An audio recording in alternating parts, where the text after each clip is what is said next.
Good morning everyone. आज जो हम टॉपिक करेंगे that is linkage and recombination.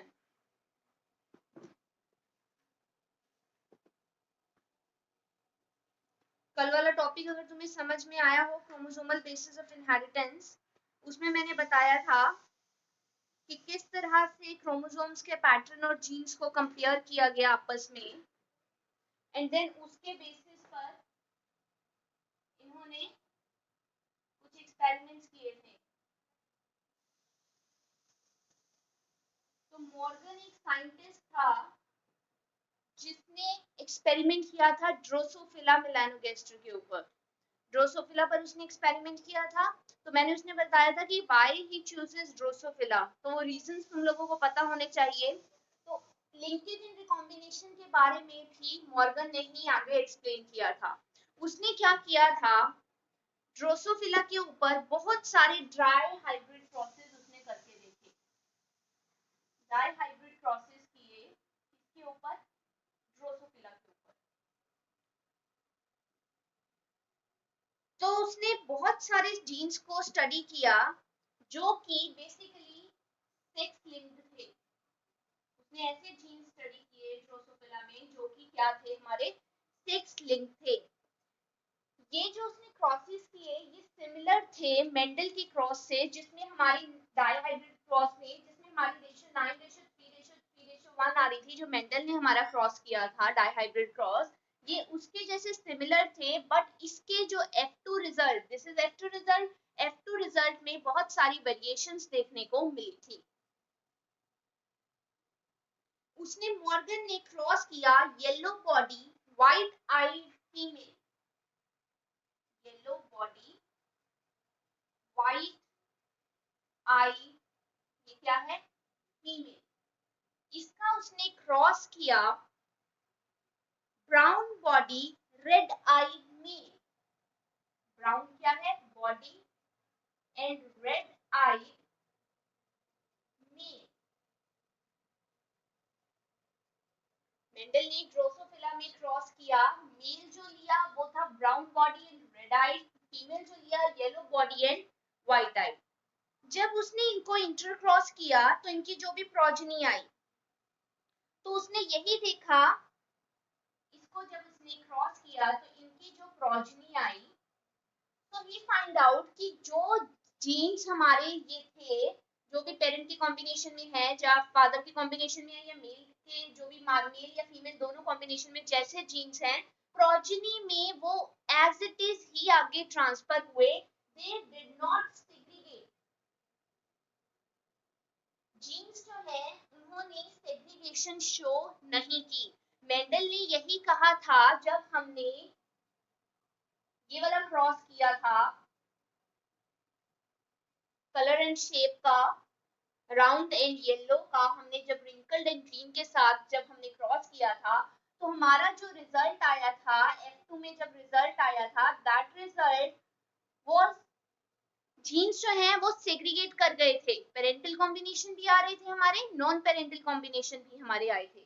लेकिन जब ड्रोसोफिला के अंदर ये क्रॉस किया गया तो फाइंड आउट हुआ कि प्रोजेनी के जीन्स जो हैं वो सेग्रीगेट नहीं हुए हैं। Two genes did not segregate independently of each other. Two genes जो हैं, जैसे येलो कलर की बॉडी एंड व्हाइट आई है, या ब्राउन बॉडी या रेड आई है, तो ये जो जीन्स हैं इन्होंने सेग्रीगेशन शो नहीं की। दो जीन्स आपस में इंडिपेंडेंटली असॉर्ट नहीं हुए, इंडिपेंडेंटली असॉर्ट नहीं हुए। इन्होंने डेविएशन शो की, दे show deviation from this ratio, ये जो 9:3:3:1 थी, इसमें डेविएशन शो की गई। सेम रिजल्ट ये नहीं आया, डिफरेंट रिजल्ट हमारा आया।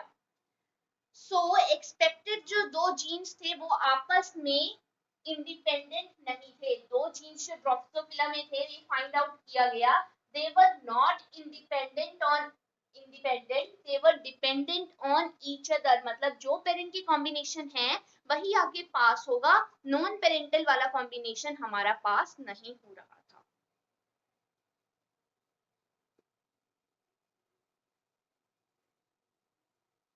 So he find out that genes are linked. Link genes जो हैं आपस में जुड़े हुए हैं।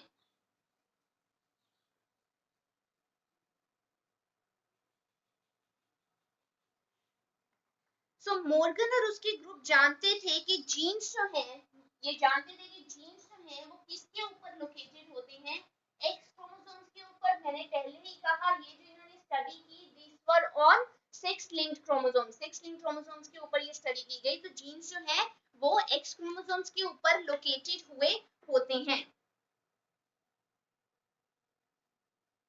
तो जब इन्होंने देखा, क्रॉस करके देखा, जो पीछे मैंने बताया क्रॉस करके देखा, तो इनका जो रिजल्ट आया, तो इनका रिजल्ट ऐसा था कि parental combination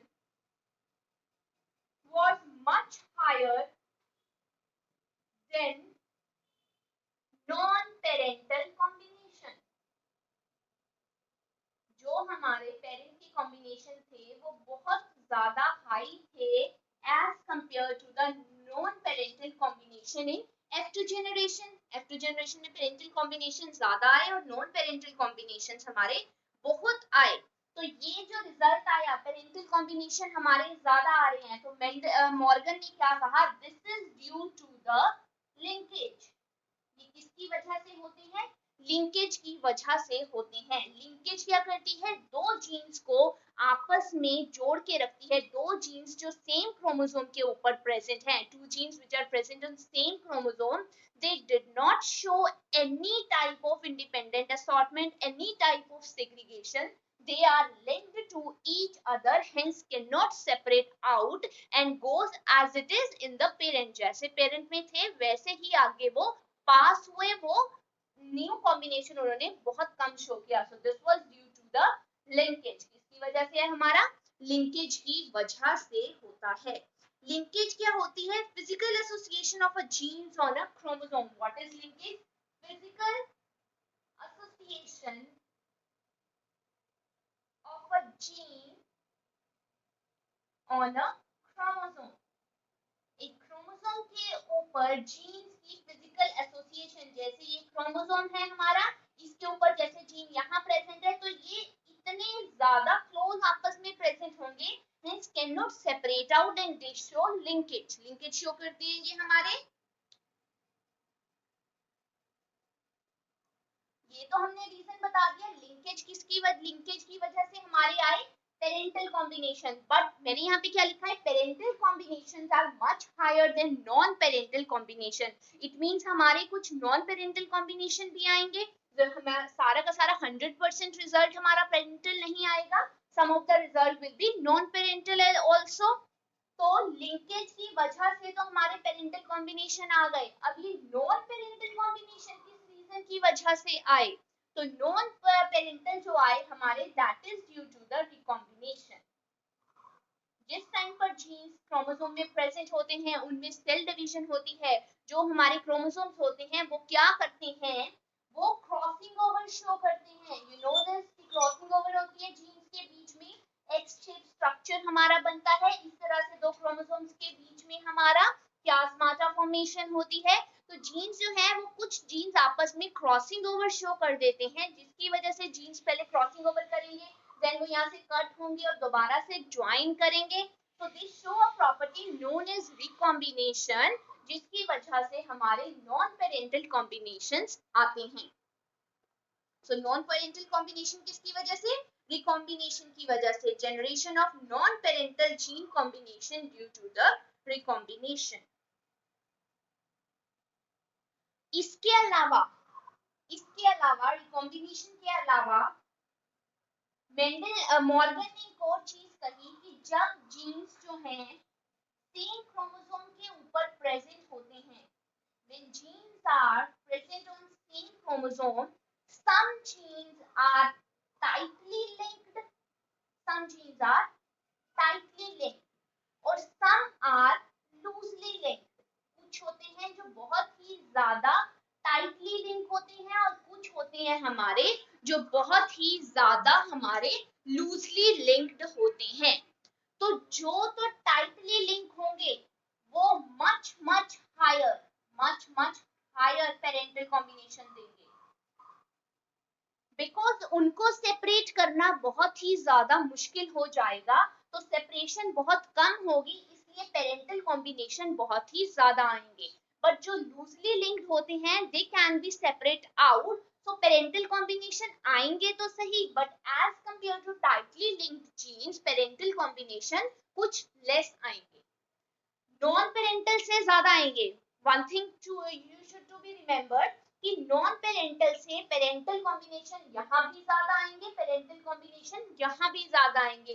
but when we are comparing genes that are tightly linked और लूजली लिंक्ड, तो टाइटली लिंक्ड के कॉम्बिनेशन हमारे मच हायर आएंगे, एंड लूजली लिंक्ड जो है as compare to the tightly linked they can separate out, so show parental combination less than tightly linked.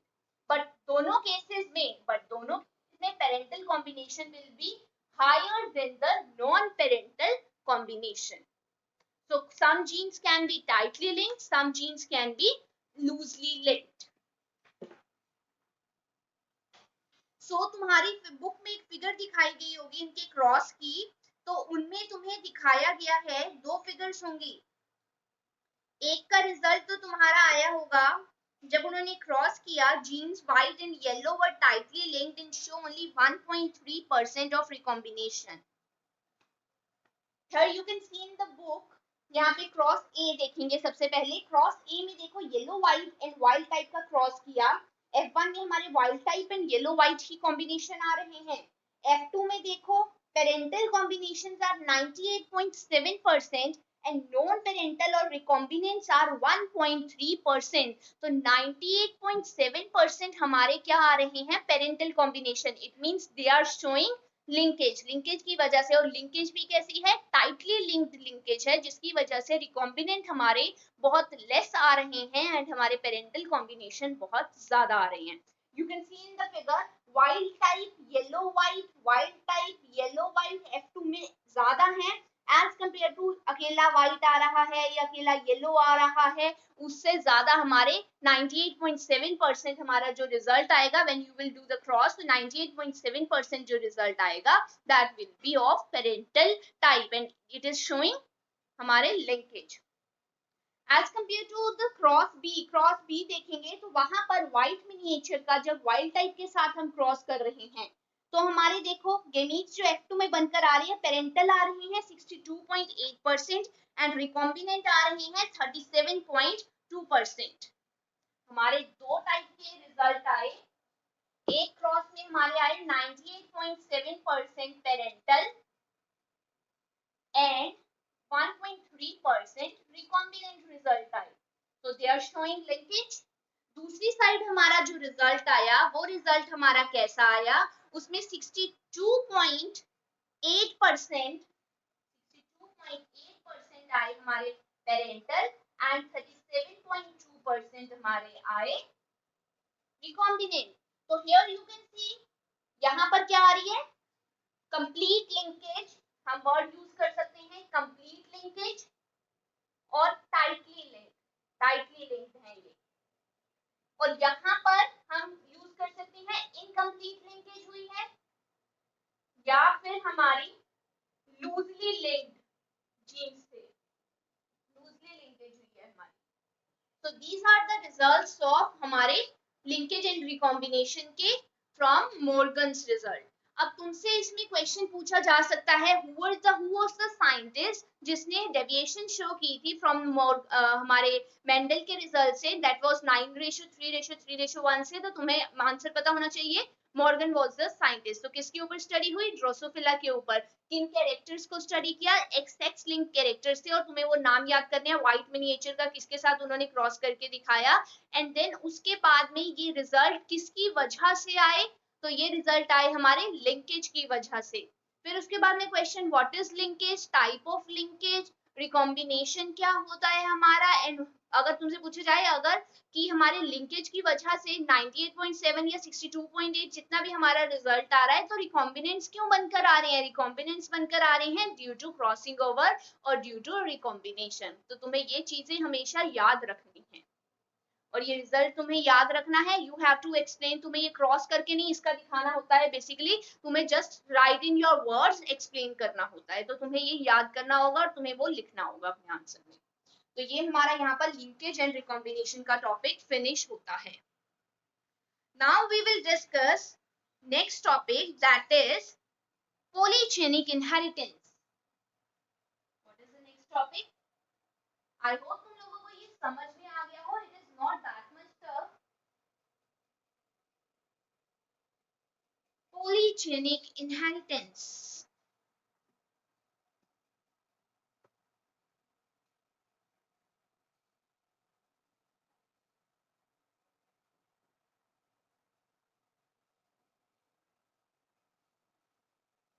Polygenic inheritance, नाम से ही पता चल रहा है. Poly means many, genic means gene, उनकी इनहेरिटेंस कैसे हो रही है, मल्टीपल जीन्स की इनहेरिटेंस. तो मेंडल की स्टडी से उसने बताया था, मेंडल की स्टडी जब हुई थी तो उसने बताया था कोई भी जीन है उसकी 2 अल्टरनेट फॉर्म्स होती हैं. लेकिन जब उसके रिजल्ट से थोड़ी डेविएशन आई, 2 से ज्यादा जीन्स की इनहेरिटेंस होने लगी, तो उसको हमने क्या नाम दिया, पॉलीजेनिक इनहेरिटेंस. तो जब भी हम अपने अराउंड देखते हैं, देखो मेंडल ने तो बात की थी पी प्लांट की कि उसमें टॉल या फिर हमारे ड्वार्फ प्लांट ही आ रहे हैं, लेकिन अगर हम अपने आसपास एनवायरनमेंट में देखें, ह्यूमंस की बात करें, क्या सभी सेम हाइट के होते हैं? नो, सभी सेम हाइट के नहीं होते हैं. कईयों की हाइट ज्यादा होती है, कईयों कम होती है, मीडियम हाइट वाले भी हमें देखने को मिलते हैं. तो यहाँ पे क्या पता चल रहा है कि मल्टीपल टाइप की जीन्स हमारे क्या होते हैं, many type of genes variation हमें देखने को मिलती है. So humans mean no, we don't just have tall or short people as two alternative, but has a whole range of heights. Different range की heights हमारी होती है.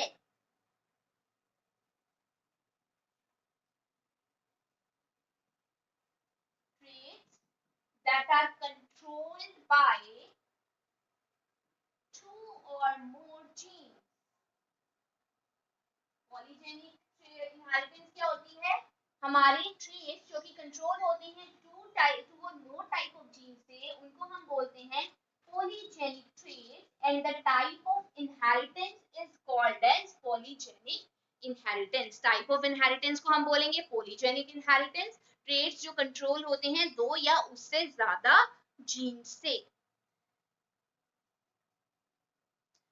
डिसाइड कि जीन्स कंट्रोल कर रहे हैं ट्रेट्स को, इसके अलावा इन्वायरमेंट के इफेक्ट को भी पॉलीजेनिक इनहेरिटेंस अकाउंट में लेती है. ये also take into account the effect of environment के इफेक्ट को भी ये साथ में कंसीडर करती है.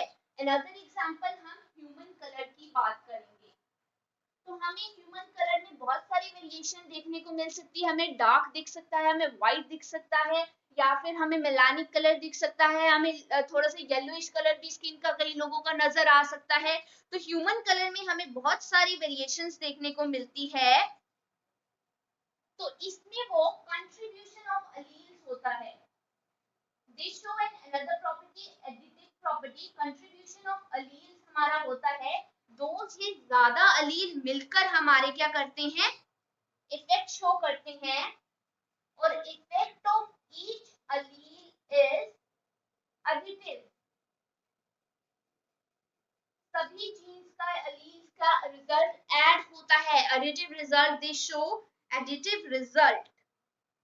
ओके, इसको अंडरस्टैंड करने के लिए हमने एक एग्जांपल ली कि 3 जीन्स हैं ए बी सी, जो कि स्किन कलर को ह्यूमन में कंट्रोल करते हैं. A B C control skin colour in human with the dominant form. अब देखो मैंने इसको कैपिटल्स में लिखा, it mean it is the dominant form. तो इनकी कुछ रिसेसिव फॉर्म भी होगी. तो रिसेसिव फॉर्म इनकी कौन सी होगी, हमारी ए बी एंड सी. ये इसकी क्या होगी, हमारी रिसेसिव फॉर्म होगी. तो हमारे जो ए बी सी हैं, ये डोमिनेंट वाले, ये डार्क कलर को कंट्रीब्यूट करते हैं. जो रिसेसिव जीन है ए बी सी, ये लाइट कलर को कंट्रीब्यूट करते हैं. Dominant A B C is contributing to the dark and recessive A B C is contributing to the light skin colour. तो जब इनका इफेक्ट इकट्ठा शो होता है, देन दे शो इस टाइप का रिजल्ट शो करेंगे. डबल स्टेट में हम जब इनको लेंगे ए ए बी बी सी सी, इनका क्रॉस करेंगे इसके साथ, तो हमारा इस टाइप का कलर आएगा. That will be intermediate colour. वो कलर कैसा आएगा, हमारा हमारा आएगा, that result will be intermediate colour. तो अब जब फर्दर हम इसका क्रॉस करके देखेंगे, each type of allele in the genotype with, मतलब जब इनका फर्दर F2 होगा तो ईच टाइप के जो कॉम्बिनेशन बनकर आएंगे उससे हमारे डिफरेंट टाइप के कलर्स हमें देखने को मिलेंगे। ओनली डार्क या लाइट या इंटरमीडिएट रिजल्ट नहीं आएंगे। जब तुम क्रॉस करके इनका देखना, इसका क्रॉस करोगे, you will do the cross, this is the homework for you, you will do the this to this, when you cross this, इस टाइप का रिजल्ट आएगा। और इसके फिर आगे फर्दर तुम गमीट्स बनाकर देखोगे, ऐसे बन सकते हैं, ऐसे बन सकते हैं, ऐसे बन सकते हैं। तो बहुत सारे गमीट्स बनेंगे। इनके गमीट्स के बेसिस पर डिफरेंट डिफरेंट टाइप के ह्यूमन कलर्स हमें देखने को मिलेंगे। So this is an example of polygenic inheritance. So this is all about polygenic inheritance, where you can see controlled by 2 or more genes, and this type of inheritance is called polygenic inheritance. This is all about polygenic inheritance. Now we will discuss another topic, that is pleiotropy. What is that? Pleiotropy.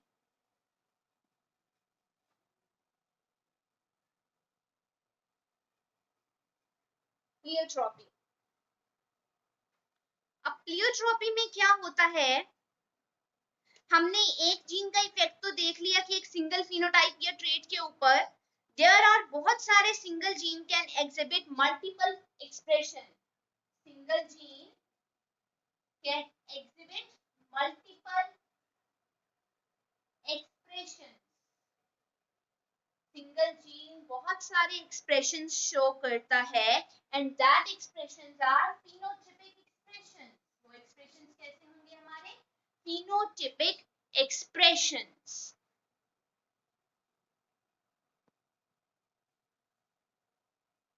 सो हमारे अभी तक हमने study किया था कि एक gene से या एक ट्रेट से हमारा एक फिनोटाइपिक एक्सप्रेशन आ रहा था। अभी हम बात करेंगे single gene exhibiting multiple phenotypic expressions.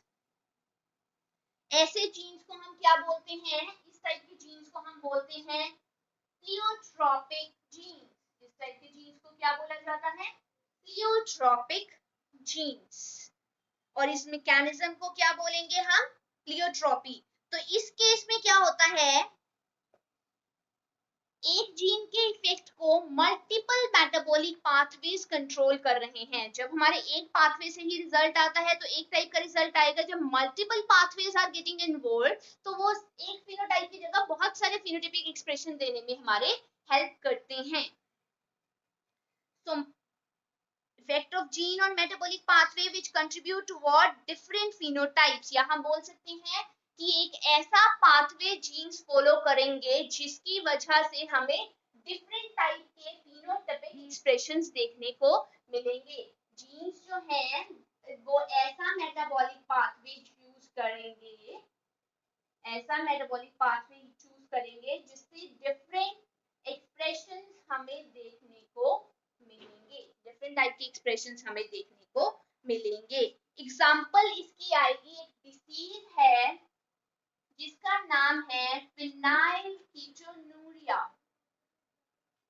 This is the disease. इस डिसीज के बारे में हमारा इस चैप्टर का लास्ट टॉपिक है डिसऑर्डर्स ह्यूमंस के, उसमें हम इसको फर्दर ज्यादा डिटेल में डिस्कस करेंगे। अभी के लिए तुमने याद रखना है प्लियोट्रॉपिक एग्जांपल है डिसीज फिनाइलकीटोनुरिया, जो कि ह्यूमंस में अकर करता है। ये जो है इसमें क्या होता है, म्यूटेशन हो जाती है एक जीन के अंदर। ह्यूमंस में क्या होता है, म्यूटेशन हो जाती है एक जीन के अंदर, या फिर हम बोले कि म्यूटेशन हो गई हमारे जीन के अंदर जो कि कोज कर रहा, जो कि हमारा कोड कर रहा था। This gene were coding for an enzyme phenylalanine hydrolase, phenylalanine hydroxylase। हमारे जीन में म्यूटेशन हुई which was coding for an enzyme phenylalanine hydroxylase। इसमें म्यूटेशन होने से हमारा फिनोटाइपिक एक्सप्रेशन चेंज हो गया, और हमें कैसे पता चला? पर्सन के अंदर क्या प्रॉब्लम आ गई? मेंटल रिटार्डेशन आ गई, जिसकी वजह से पर्सन में मेंटल रिटार्डेशन आ जाएगी, उसका हेयर लॉस हो जाएंगे, हेयर लॉस हो जाएंगे, या स्किन पिगमेंट में हमारे रिडक्शन हो जाएगी इन स्किन पिगमेंटेशन। तो ये कुछ सिम्टम्स हमें नजर आएंगे जिससे पता चलेगा कि ये डिसीज हुआ है। प्लियोट्रोपी में मैंने क्या कहा, एक single gene multiple phenotypic expression show करेगा, और इसकी एग्जांपल है डिसीज फिनाइलकीटोनुरिया, जिसमें म्यूटेशन एक जीन में होती है, और वो जीन किसके लिए वर्क कर रहा होता है, एक एंजाइम को कोड कर रहा है, और वो एंजाइम है फिनाइल एलानिन हाइड्रोक्सिलेज। इसमें म्यूटेशन होने की वजह से पर्सन को मेंटल रिटार्डेशन हो सकती है, हेयर लॉस हो सकता है, हमारा रिडक्शन इन स्किन पिगमेंटेशन हो जाएगी। ये कुछ इफेक्ट्स हमें देखने को मिलेंगे। So this is about pleiotropy. तो आज के लेक्चर में हमने कौन कौन से टॉपिक कवर किए, लिंकेज एंड रिकॉम्बिनेशन, हमारी प्लियोट्रोपी के बारे में हमने पढ़ा, और इसके अलावा हमने पॉलीजेनिक इनहेरिटेंस के बारे में पढ़ा। तो आई होप तुम लोगों को कोई प्रॉब्लम नहीं आई हो और ये समझ में आ गए हो। तो आज के लिए इतना ही करेंगे, नेक्स्ट हम कल कंटिन्यू करेंगे। This is all about today's lecture. Thank you.